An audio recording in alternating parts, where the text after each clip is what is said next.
तो फ्रेंड्स, अगर आप डीएलएड यानी बीटीसी सेकंड सेमेस्टर के अभ्यर्थी हैं तो आज की ये क्लास आप सभी के लिए काफ़ी ज़्यादा महत्वपूर्ण होने वाली है। जैसा कि आपको पता है, डेली 10 मिनट शो के नाम से इंग्लिश पेडागोजी की सेकंड सेमेस्टर की क्लासेस जो है इस चैनल पर आपको रन होती हुई देखने को मिल रही हैं। तो आज तीसरा दिन है और आज हम लोग एक complete topic the structural approach को कंप्लीट करने वाले हैं और प्रीवियस ईयर में ये इकलौता टॉपिक आपको 2 नंबर में देखने को मिला है। तो आप लोग अच्छे से एकदम आसान भाषा में इसी क्लास में इस टॉपिक को समझ जाएंगे। तो क्लास में लास्ट तक जरूर बने रहिएगा और जो पहले और दूसरे दिन और बाद के दिनों में क्लासेस टॉपिक कंप्लीट होने वाले हैं उनको भी आप लोग जरूर कर लेना, जिसकी प्लेलिस्ट आपको इसी चैनल पर मिल जाएगी। तो अब सीधे हम लोग बढ़ जाएंगे आज के अपने टॉपिक की तरफ, द स्ट्रक्चरल अप्रोच। तो सबसे पहले हम लोग जानेंगे कि ये स्ट्रक्चरल अप्रोच है क्या। तो द स्ट्रक्चरल अप्रोच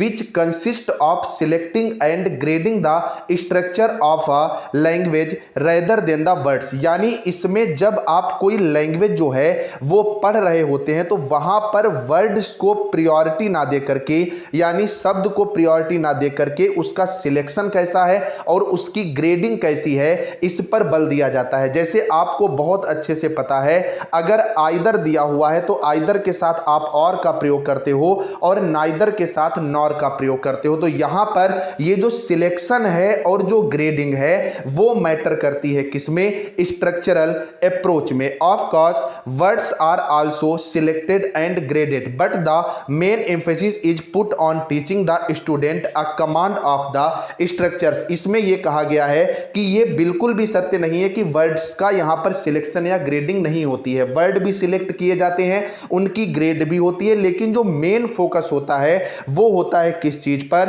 एक स्ट्रक्चर पर कि उसका स्ट्रक्चर किस बेस पर बनेगा। आप भी बहुत अच्छे से जानते हैं, जैसे सबसे पहले आप सब्जेक्ट का यूज करते हैं, फिर वर्ब का यूज करते हैं और लास्ट में आप ऑब्जेक्ट का यूज करते हैं। ऐसा कोई सा सेंटेंस नहीं बना है जिसमें आप पहले ऑब्जेक्ट का यूज कर लो, फिर वर्ब का यूज कर लो, उसके बाद सब्जेक्ट का यूज करो। तो यहां पर मैटर क्या कर रहा है, ये मैटर कर रहा है आपका स्ट्रक्चर, ना कि यहां पर मैटर कर रहे हैं वर्ड। तो यहां तक आपको क्या समझाया गया कि स्ट्रक्चरल अप्रोच में वर्ड्स पर फोकस ना करके मेन फोकस किया जाता है सिलेक्शन पर और ग्रेडिंग पर, और वर्ड्स की भी ग्रेडिंग और सिलेक्शन की जाती है लेकिन उस पर मेन फोकस जो है वो नहीं होता है। अब अगर आप आगे देखोगे, once they know these frames और patterns they can fit words into them easily. अगर स्टूडेंट को ये फ्रेम और पैटर्न पता चल गया है, इसके बारे में उनकी समझ डेवलप हो गई है, तो वो वर्ड्स को इसमें बहुत आसानी से जो है वो फिट कर सकते हैं। फॉर इंस्टेंस,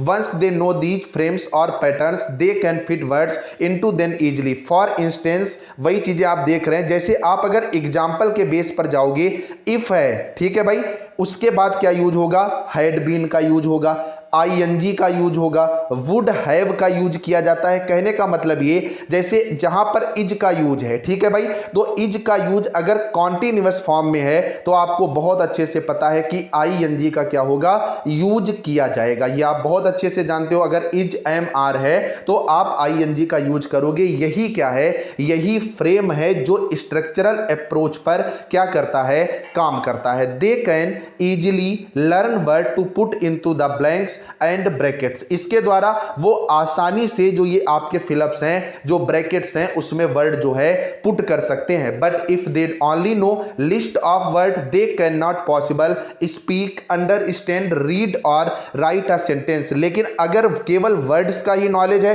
तो वो उसका स्ट्रक्चर बना ही नहीं पाएंगे, यानी सेंटेंस ही क्लियर नहीं कर पाएंगे। और जब सेंटेंस क्लियर नहीं कर पाएंगे तो ऐसे में स्पीकिंग यानी बोलने में, अंडरस्टैंड यानी समझने में, रीड यानी लिखने में, राइट यानी लिखने में, और सेंटेंसेस को यहां पर कंप्लीट नहीं कर पाएंगे। तो सबसे मेन चीज क्या मैटर करती है कि आपको स्ट्रक्चर जो है वो बेस्ट आना चाहिए, और इसीलिए इसका नाम क्या पड़ा है, स्ट्रक्चरल मेथड या स्ट्रक्चरल अप्रोच पड़ा है। The structural approach is not a method of teaching, it is an approach. ठीक है, ये कोई मेथड नहीं है जिसके माध्यम से टीचिंग की जाती है, बल्कि ये एक अप्रोच है जिसका यूज किया जाता है और स्टूडेंट्स को जो लैंग्वेज है वो सीखने में आसानी मिलती है। तो इसकी लिमिटेशन जानने से पहले हम लोग एक बार इसको जल्दी से सरसरी नजरों में देख लेंगे, जिससे आप एग्जाम में लिख पाओगे। तो जो स्ट्रक्चरल अप्रोच है ये सिलेक्शन और ग्रेडिंग पर मैटर करती है जो कि लैंग्वेज में है। इसमें वर्ड्स जो हैं उसकी जानकारी आपके लिए बहुत ज्यादा मैटर नहीं करती है। बट ऐसा भी नहीं है कि वर्ड्स का सिलेक्शन और ग्रेडिंग इसमें नहीं होती है। भाई आप पैटर्न तो तभी जानोगे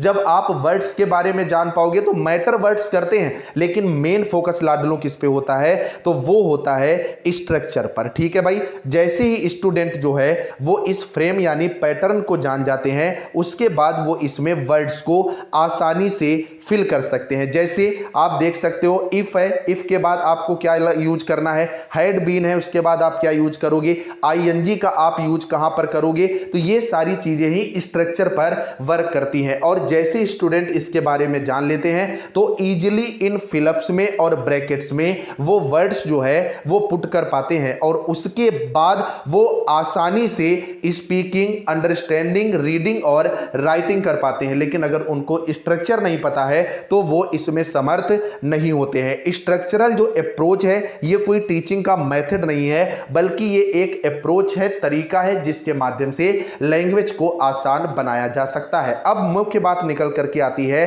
कि जो स्ट्रक्चरल अप्रोच है इसके यूजेस क्या हैं और इसकी लिमिटेशंस क्या है। तो अच्छे से समझिएगा, the structural approach will not provide the teacher with advice on how to present each new teaching point, nor with drill for consolidating it, nor with reading material, nor with material that be written। अब एक एक करके समझिएगा, जो structural approach है ये बिल्कुल भी टीचर्स को एडवाइज नहीं देता है कि किस तरह से आप नए टीचिंग के मेथड को अपना सकते हो, किस तरह से आप चीजों को कंसोलिडेट कर सकते हो, या आप किस तरह से रीडिंग स्टूडेंट से करवा सकते हो, या इस मटेरियल का यूज आप किसमें, रिटन में यानी राइटिंग यानी लिखने में कर सकते हो। तो ये चीज आपने यहां पर खुद ही देख ली कि इसका यूज कहां पर होता है, टीचिंग में नहीं होता, एज अ अप्रोच इसका यूज किया जाता है। तो वही चीज यहां पर इन्होंने बताई है कि ये टीचर को बिल्कुल भी एडवाइज नहीं देता है कि इस अप्रोच के माध्यम से आप पढ़ाओ यानी टीच करो, या स्टूडेंट्स को कंसोलिडेट करो, या रीडिंग या राइटिंग के लिए स्टूडेंट को क्या करो,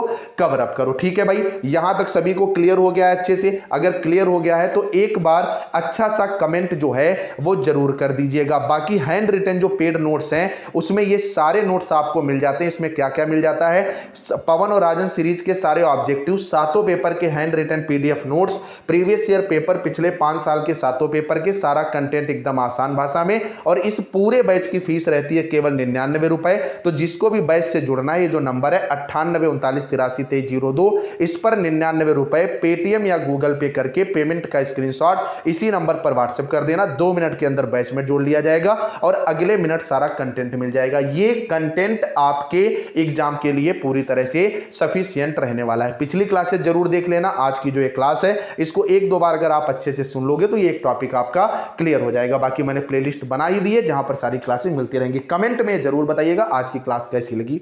बाय बाय।